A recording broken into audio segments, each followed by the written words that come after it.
Ignatius Press and the Augustine Institute present The Formed Book Club. Catholic book lovers unpacking good books, chapter by chapter. If you like us, please help us by subscribing and by reviewing us on Spotify, Apple Podcasts, or wherever you might listen. And don't forget to sign up for weekly updates and study questions at formedbookclub.ignatius.com. Here we are at the Formed Book Club. We are continuing our discussion of In Defense of Sanity. Certainly that is a defense these days. The best essays of G.K. Chesterton. We are going to jump right into the essay on Gargoyles. And I believe, Joseph, that you had some things immediately you want to comment on in this chapter? Yes, I love this particular essay, and I know you also said you wanted to comment on it, but if you're going to let me go first, then that's fine. The opening paragraph, if I can read it, because the prose is beautiful. Alone at some distance from the wasting walls of a disused abbey, I found half sunken in the grass the grey and goggle-eyed visage of one of those graven monsters that made the ornamental waterspouts in the cathedrals of the Middle Ages. It lay there, scoured by ancient rains or striped with recent fungus, but still looking like the head of some huge dragon slain by a primeval hero. And as I looked at it, I thought of the meaning of the grotesque and passed into some symbolic reverie of the three great stages of art. And what follows is a history of art in its really succinct, brilliant way. But I wanted to comment actually on the grotesque and on gargoyles. This is something that's very much a central aspect or facet of Chesterton's approach to things, seeing somehow the presence of God in the grotesque. And, you think of some of his best-known poems, The Donkey, the devil's walking parody of all four-footed things.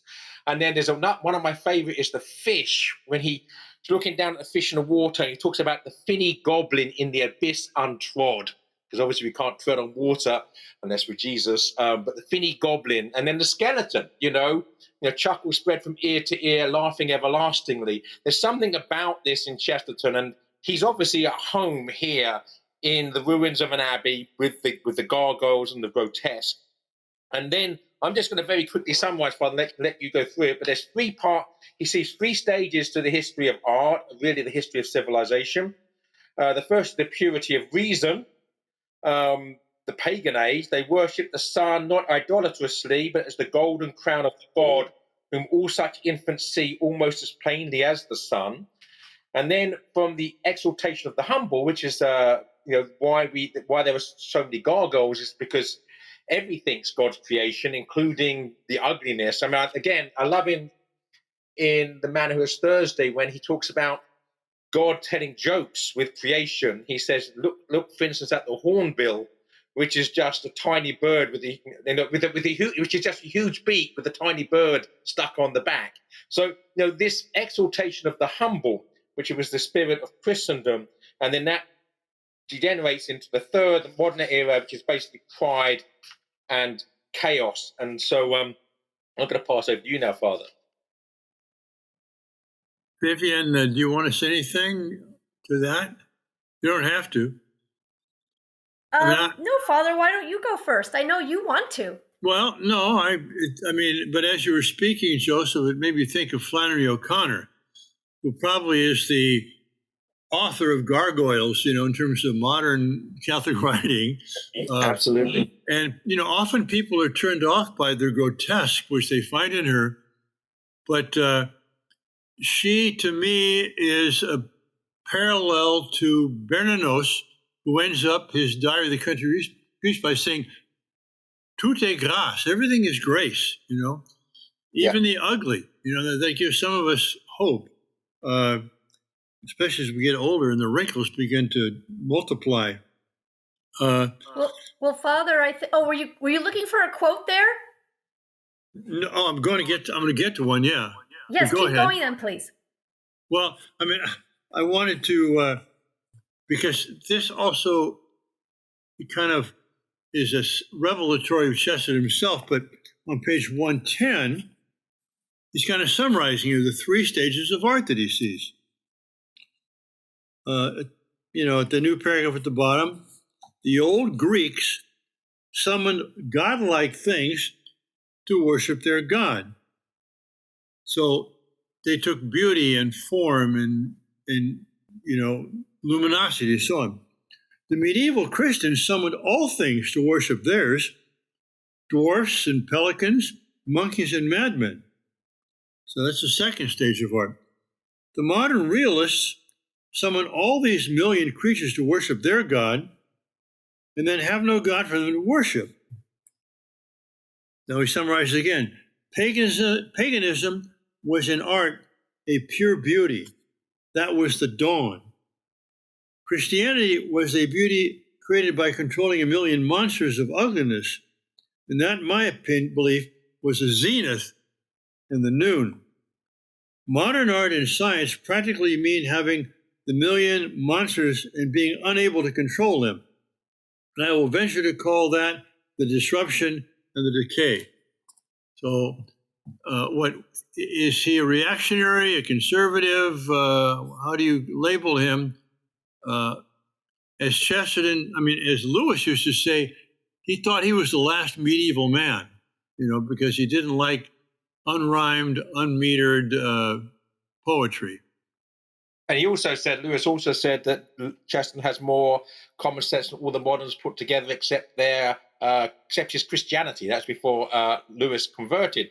And here I think we see an example of it. This is Chesterton showing he has more common sense than all the moderns put together in succinct brilliance, putting the whole history of art and civilization in the proverbial nutshell. I think it's marvelous. Well, I would like to contradict Chesterton in order to illuminate something that I think he's really saying. And that is, in that last section you quoted, Father, about the Greeks summoning godlike things to worship their god, Christians summoning all things to worship theirs, the moderns summoning these things to worship their god and then having no god, and then going on, Christianity was a beauty created by controlling the monsters, and modern art and science having the monsters and being unable to control them. And where I want to contradict Chesterton here, not because I think he's wrong at all, but to illuminate something, I think that actually it's the modern mind that wants to control. And through science and reason and all these things, and that in trying to control things, makes himself and his technology the god that he wants to be worshipped. And that Christianity, I don't see Christianity as so much a controlling force in the world as a redeeming force in the world. In other words, the very reason we can accept the grotesque, the ugly, the defective, the imperfect. And I love Chesterton for loving all these things. The very reason we can love them is because we know God loves them, and that in his plan to glorify all these things, there's a redemptive work going on in the world. And therefore, we don't have to cast off the sick and the old and the infirm and the weak and all these things. We can see in them the love and beauty that God is doing in them and doing in us. And that, I don't see that. He uses this word control, but I actually see control as something more of the modern mindset. Yeah, I think, Vivian, and I'm agreeing with you and agreeing with your disagreement with Chesterton and agreeing with Chesterton. But I think that there are two types of modernity here, and you're concentrating on one aspect of it, which is scientism, which does want to control and systemize, etc. But I think what Chesterton's talking about here is that other type of modernity, which has become post-modernity, deconstruction, nihilism. So if you like, philosophical modernity rather than scientistic modernity. And I think it's that decay where they've lost control of everything, including meaning itself, that he's referring to here. And I think that there are, if you like, there's this confident, scientistic, rational modernity, and there's this very irrational, anti-rational, nihilistic modernity. And I think it's the latter to which he's primarily referring here. Well, In also, I that think case, go too, ahead, then, Jim. when... Oh, I'm sorry, Father. No, go ahead. It's perhaps then, Joseph, that this use of his of the word controlling is where my problem lies, that when he says that Christianity controlled the monsters, perhaps he means that by ordering reality... Exactly. That's what I was going to say, that not control, but seeing an order and seeing a relationship and a harmony, but not trying to dominate it. Yes. Right. Okay, so that wasn't that fun? And we got to coherence in the end, in the midst of the paradox, which is the idea, isn't it? If we are thinking of moving on, Father, can I just read immediately where you left off? I just think beautiful, analogous prose. Could we finish that as a way of concluding this essay? If you have nothing else to say, or do you have? No, I want to quote the whole last paragraph, but go ahead. Oh, okay. Well, I'm going to quote the 2 sentences before the last paragraph. Okay. Because I just think it's beautiful. The finest length of the Elgin marbles consists of splendid horses going to the temple of a virgin. Christianity, with its gargoyles and grotesques, really amounted to saying this, that a donkey could go before all the horses of the world when it was really going to the temple. Romance means a holy donkey going to the temple. Realism means a lost donkey going nowhere. Okay. That's good. Well, then, let me jump to the following and conclusive paragraph here, because I think it really is Chesterton describing himself in terms of this 3 stages of art.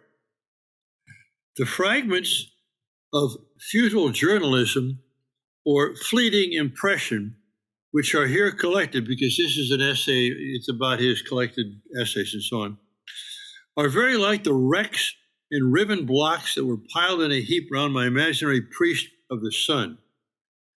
They are very like that gray and gaping head of stone that I found overgrown with the grass. He's referring to his own essays now.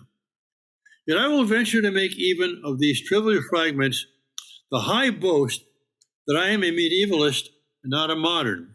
That is, I really have a notion of why I have collected all the nonsensical things there are. I have not the patience nor perhaps the constructive intelligence to state the connecting link between all these chaotic papers. But that's where the order comes in, Vivian. But it could be stated, this row of shapeless and ungainly monsters, which I now set before the reader, that is his essays, does not consist of separate idols cut out capriciously in lonely valleys or various islands. These monsters are meant for the gargoyles of a definite cathedral. I have to carve the gargoyles because I can carve nothing else. I leave to others the angels and arches and the spires, but I am very sure of the style of the architecture and of the construction of the church. I mean, it's a little too modest, it seems to me, but nevertheless, it's an apologia for his essays, which take cheese and chasing after your hat and gargoyles, he writes about them sort of fragmentarily, but there is an overall overarching architecture to which they belong. That's right. That goes back to Thomas Howard's Chancer the Dance, right? The reason why Chesterton can have confidence in carving gargoyles is because he has the conviction that somehow all these things fit together in some kind of harmony that makes sense, even if we can't make sense out of it precisely and perfectly ourselves. There's a confidence that I don't have to understand it all in order for me to trust that it all goes together and that it's all beautiful because it's been created by a good God. And so that faith is what gives him confidence. But Father, the modesty about his writing, I think it also, I hate to psychologize here, but, you kind of read between the lines, his defense of the poor, in spite of their being dirty and unhygienic and slovenly or whatever it is, his defense of food and drink and smoke and all these things, I think he is very keenly aware of his own human foibles and those of his fellow man. And instead of that being a source for him of contempt, which when he's browbeating the moderns, they want to clean everybody up, They want to sanitize everything and cure everything and put everything into this pristine condition to please themselves, by the way, their own idea of perfection. That's the real idolatry. The only thing I would say is an addition to that, not a contradiction, is that I think that Chesterton, when Chesterton says I'm just a jolly journalist, he means it. In other words, that he does everything in a great hurry for money, because that's the only way he's earning a living. And I don't blame him for that. And if you look at his art, I mean, it's brilliant, but it's all done very quickly. You're never going to see, a realist painting like the Mona Lisa done by Chesterton, because once he doesn't have the patience, I don't think he has the time, and I also probably doesn't have the gift, and I think he knows it. And I think that that there's a genuine humility here, that he is like God's juggler, the jongleur de Dieu. He's going to give to God what he can give. The humble gifts he can give. He's not going to write the Divine Comedy, right? He's not going to write War and Peace, but he'll write novels that are they're written in a hurry. Yes, but these essays are all more than 100 years old. What other essays that were well crafted, carefully prepared, finely honed, and so on, are you aware of that still are read? Agreed, and the art of the essay is something that you can write and finish quickly. I mean, it doesn't mean it's not brilliant, and I think as an essayist, he's arguably the finest. But it's a mode of literature. It doesn't require 100 canti written in terza rima, right? It's something that he wrote in an hour and a half because he had a deadline to meet. Yes, but here's an anecdote which I know is true. I heard this from an eyewitness, all right, that one of the two great Thomistic philosophers of the 20th century was Etienne Gilson. He was up in Toronto at St. Michael's College with a group of graduate students, and it was in the late 20s, early 30s, it was rumored that G.K. Chesterton was writing a book on Thomas Aquinas. And so they're all waiting for this to come out. And it finally arrived, and they gave the copy to Etienne Gilson. He took it home. And the next day, they were wondering, what's he going to say?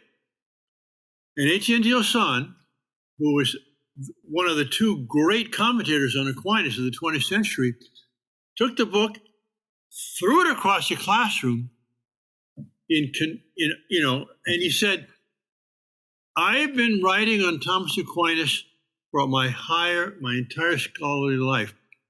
This is the book I wish I could have written.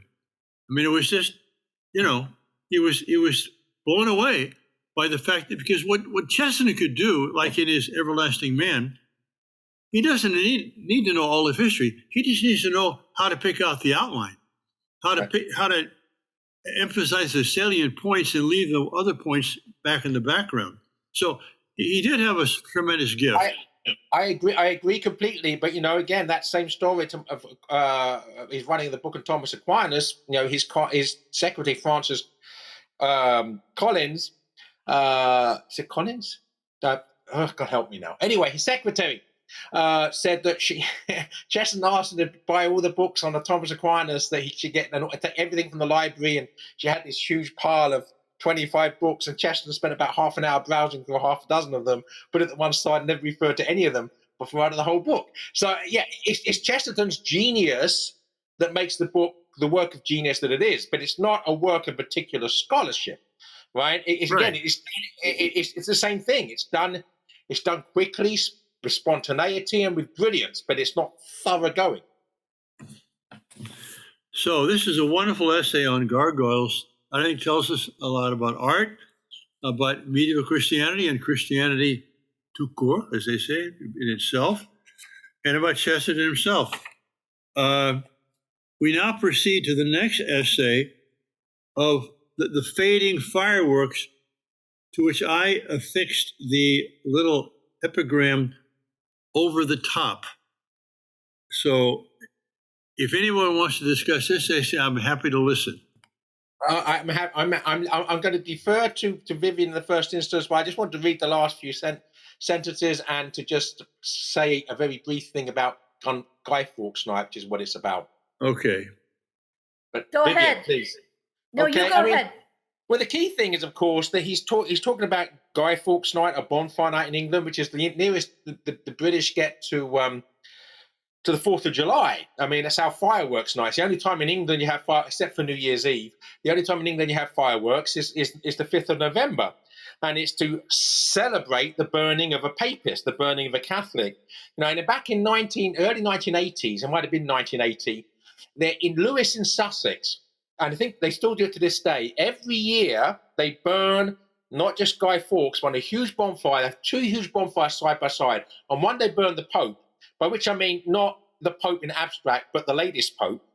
So they actually had an effigy of St. John Paul II on top of the bonfire. And a bonfire next to it had whoever's unpopular that year. So the top of the bonfire next to it was Ronald Reagan. And they burned John Paul II and Ronald Reagan. And in those days, my mad, wild 19-year-old, I was happy with both of those burnings. But it's that barbarism that Chesterton's speaking about here. And he's talking about Protestantism as being something just transient like a firework. And I think that the real key to it is when he makes this comparison between the transience of the firework that begins in darkness, explodes and ends in darkness, with the stained glass window where the permanent light of the sun comes through and illumines the saints. And that is the analogy of the church. So can I read the last couple of sentences from this essay? Sure. So page 114 for those following. The Christian windows are solid and human, made of heavy lead, of hearty and characteristic colours, but behind them is the light. The colours of the fireworks are as festive and as varied, but behind them is the darkness. They themselves are their only illumination, even as in that stern philosophy, man is his own star. The rockets of ruby and sapphire fade away slowly upon the dome of hollowness and darkness. But the kings and saints in the old Gothic windows, dusky and opaque in this hour of midnight, still contain all their power of full flamboyance and await the rising of the sun. I mean, I agree with you. I don't think it's a great essay, but that climax to it, I think, is beautiful. Well, correct me if I'm wrong, Joseph, but you know, when he says here, it seems to me that he's saying it's sad to see the passing. He says on 112, you know, it's sad. It is as sad as the last oracle, this passing of the custom of burning things on Guy Fawkes. For with it passes the great positive Protestant faith, which was for 3 centuries the real religion of England. The burning of that image has been as central and popular as the Jubilee procession, as serious as the funeral of the king. Now, we have to remember that Chesterton became an Orthodox Christian pretty long before he became a Roman Catholic, right? And so I don't know, you know his biography much better than I do, but how many years between this essay and his entrance into the Catholic Church? Well, this was written 12 years before his reception to the Catholic Church, but 2 years after the writing of Orthodoxy. So you know he's a de facto Catholic at this point, if not de jure. So, but de facto Catholics, there are a lot of Anglicans, High Church Anglicans, and even American Episcopalians who consider themselves Catholic with a small c, and would be completely in agreement with Chesterton on orthodoxy, his book Orthodoxy, and probably most of all his other books too. I mean, there is, I think, in English, in certain English Protestant circles that I'm familiar with, a Catholic with a small c. And whatever their hesitation is about swimming the Tiber, There's all kinds of reasons for this, historical, cultural, and so on, which a little off point is one reason why I'm so delighted that Rome has allowed for an Anglican rite in the Roman Catholic Church. But in any case, I mean, that we are seeing the Orthodox Christian Chesterton, but not yet Roman Catholic Chesterton in this essay. I disagree. I think that ending shows perfectly clearly that the Anglicanism was like the firework that would have its day, and behind it was not the substance of reality.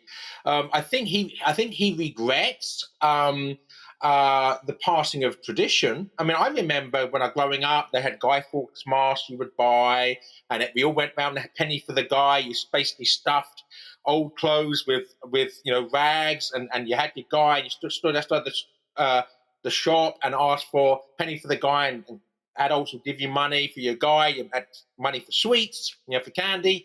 That was part of my growing up, and I think that Chesterton has a healthy wistfulness for the passing away of something which is tradition.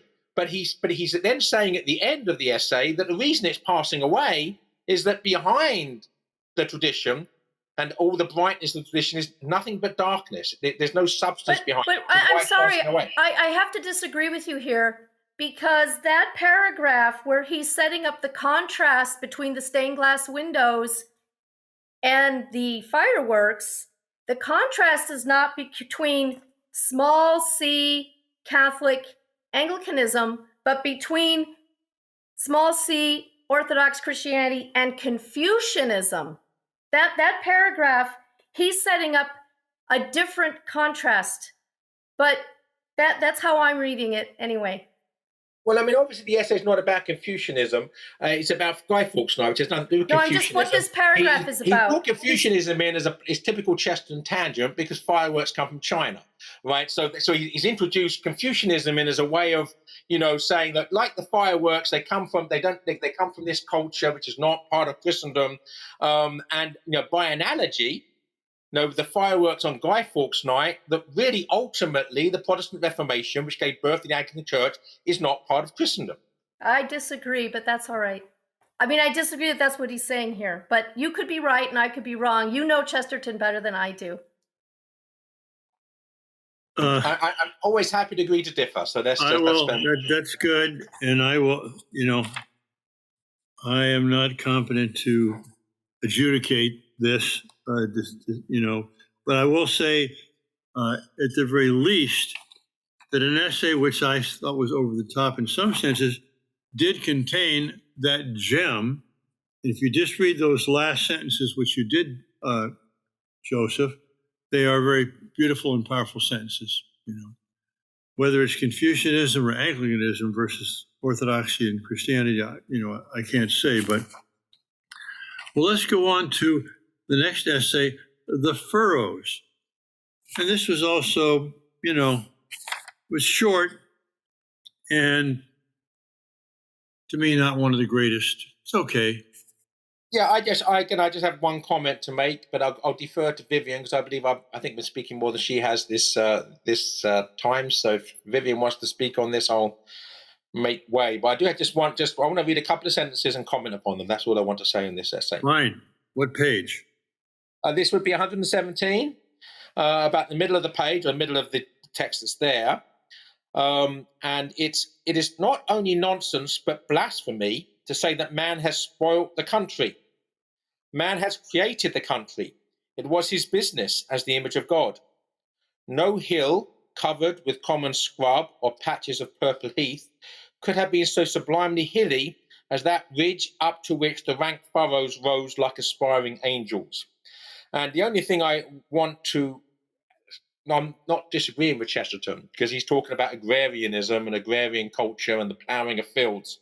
And I agree completely that we are meant to be stewards of Mother Earth in that way. But, this leaves out, if you like, the elephant in the room, the dark satanic mills, right? Industrialism, I'm thinking of the line from Hopkins's poem, nor can foot feel being shod. In other words, that we now have so many artificial accretions around us, we can't actually feel nature anymore because we separate ourselves from it. So I agree with this essay, but only insofar as you're talking about agrarianism and not insofar as you're talking about, we have a right to pollute the planet through industrialism and everything else. I think that's a whole different issue. I have something to say, but I will defer to you, Vivian, if you want to comment first. Well, I like this other theme that he has woven into here too. Just a couple of lines, like 116. In everything that bows gracefully, there must have been an effort at stiffness. And later on that page, try to grow straight and life will bend you. There's something very beautiful here about his understanding that given this responsibility to till the earth and keep it, right? We don't do that as straight and rigid and as we would like, and so he sees that movement. The other thing that really stood out to me was the very last line. The Republic is founded on the plow. And, that's very interesting that our founders said exactly the same thing, because it was all built on the small, there were, of course, the big plantations in the South, but most everybody else making up the colonies in that time were small landholders and small farmers. And they all saw that that was really key to making this kind of system of government work. I would say, Vivian, that it's still true. The Republic is founded on the plow, because if by the plow we mean food production, ultimately it doesn't matter what else we have, how high tech we are. If we're not producing food, we're going to starve. So that's still right. That's still the baseline. It's still ground zero. The Republic is is founded on the plow. Well, can't they make pills for all that, Joseph? Injections. I want to give a little personal experience here, several of them, but put together here. Ignatius Press is blessed to have a retreat house up north of here in a very rural area. We built the house ourselves, so we designed it, had it built with the front deck, with the back deck. There's a dispute about which is front and back of this house. But anyway, it looks out onto the hills, and I wanted nothing in the way. I just wanted to see the trees and the meadow, and the brush and everything. Everything just nature. But for whatever reason, I think we have, because of the sun shining there, it faces southwest, we put some little wooden posts in there, columns, and had like a pergola type deal. And it framed the nature in something which we built. And it actually, in the frame, it took on, to me, a more attractive face. But then, about 10 years ago, I decided I want to plant some vines. And so I wanted to keep the center part of it clear so we could look down and see the mountains. But on both sides, left and right, I planted vines. And I must say, to me, it's much more pleasing now to look out from this deck and see God's beautiful nature and then viticulture there, the vines growing. And that's one idea.